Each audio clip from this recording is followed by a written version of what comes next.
Brigade Satuan Elit Militer Ukraina jadi sasaran serangan jet tempur Rusia pada Rabu 31 Mei 2023. Tembakan rudal dan bom Angkatan Udara Rusia membunuh sejumlah prajurit dan menghancurkan basis persenjataan. Informasi ini diungkap oleh Kepala Pusat Pers Kelompok Pasukan Barat Angkatan Bersenjata Rusia Kolonel Sergei Zebsky.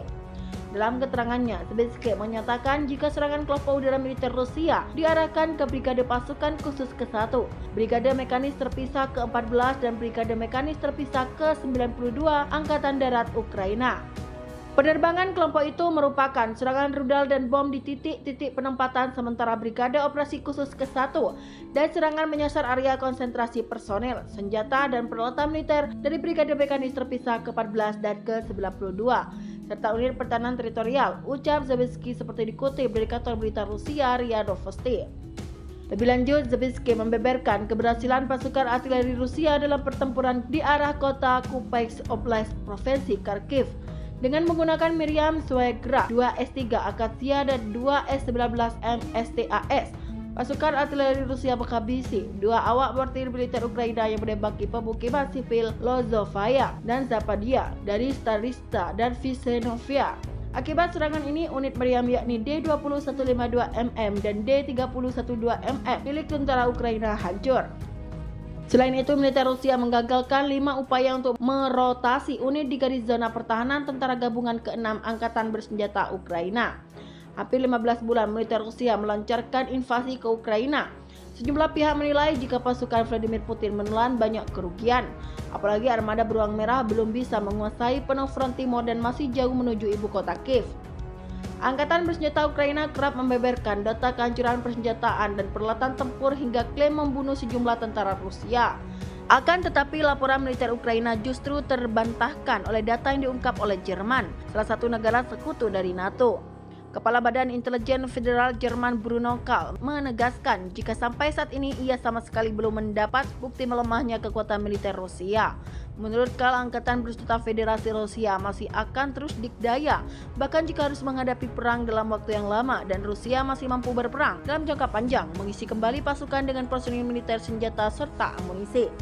Tanya Kahl, bakal strategi militer Kementerian Pertahanan Australia, Kolonel Marcus Reyseiner juga menyatakan hal yang sama, di mana menurutnya banyak fakta bahwa banyak yang mencoba membesar-besarkan kelemahan tentara Rusia dan Rusia adalah musuh yang harus dianggap serius. Di arah Donetsk, lebih dari 260 tentara Ukraina dimusnahkan oleh serangan yang dilakukan oleh penerbangan operasional taktis militer dan artileri dalam pertempuran dengan unit-unit kelompok angkatan bersenjata selatan dalam 24 jam terakhir, ungkap pernyataan militer Rusia. Pasukan Rusia juga menghancurkan 2 kendaraan lapis baja, howitzer self-propelled Golf Dika dan 2 howitzer D3122mm, serta depot amunisi di dekat kota Avdiivka, utara Donetsk. Selama periode yang sama, pertahanan udara Rusia menjatuhkan 2 rudal jelajah Storm Shadow, 19 rudal jarak jauh HIMARS, 2 rudal anti radiasi HARMS, dan 12 drone tempur. Pertempuran antara Rusia dan Ukraina masih berkecamuk di tengah pasukan persenjataan Barat untuk Kiev. Moskow memperingatkan pasukan senjata Barat hanya memperpanjang konflik dan tidak akan mengubah hasil akhir peperangan.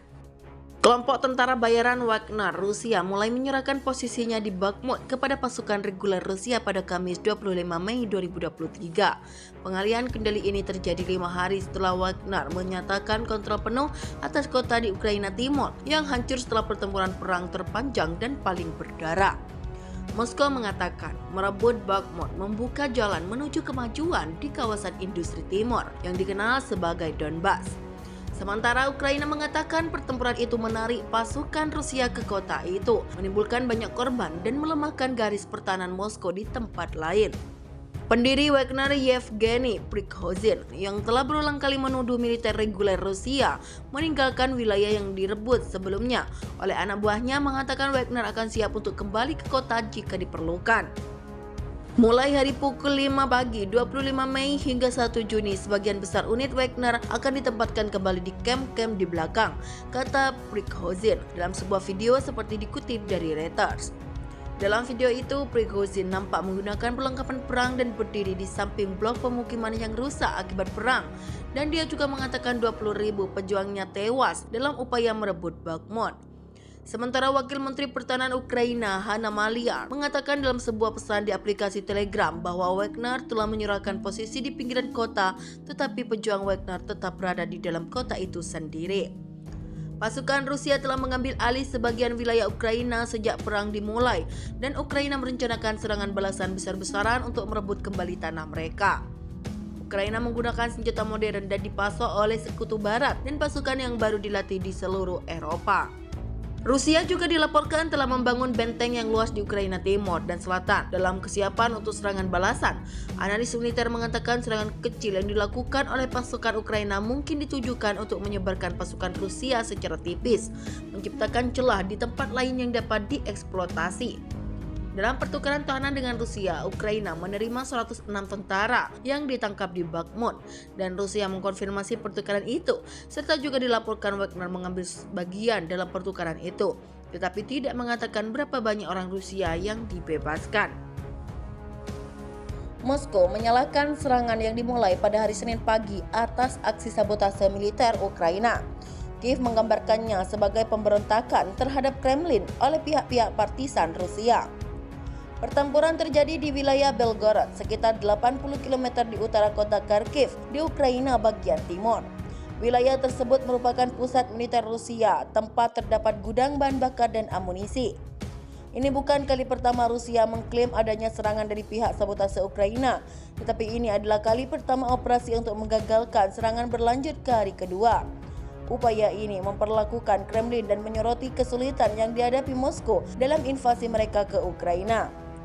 Juru bicara Kementerian Pertahanan Rusia Igor Kononenko mengklaim penyerangan bersenjata berhasil dipukul mundur dan bagian tersisa dari para nasionalis itu dipaksa kembali ke wilayah Ukraina di mana mereka terus terkena serangan hingga mereka benar-benar dieliminasi.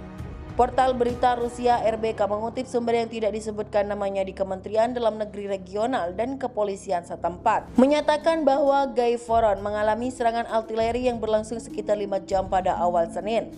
Setelah itu, tank menembaki pos perbatasan Gaivoron, sementara desa terdekat Kozinka diterjang mortir dan roket.